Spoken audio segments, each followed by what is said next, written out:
یه قصه تازه میخوام امشب بگم از نینوا، قصه یه دختر یتیم آواره تو خرابه ها، بی کسی و در به دری بابا رو یادش میاره،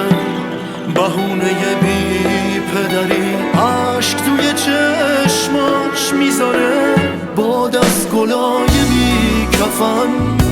بوی باباشو میاره،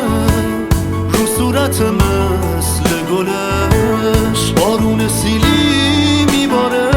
چشم یتیما از غمش 1000 ساله که گریونه، درست میگن فرشته ها امشب شب غریب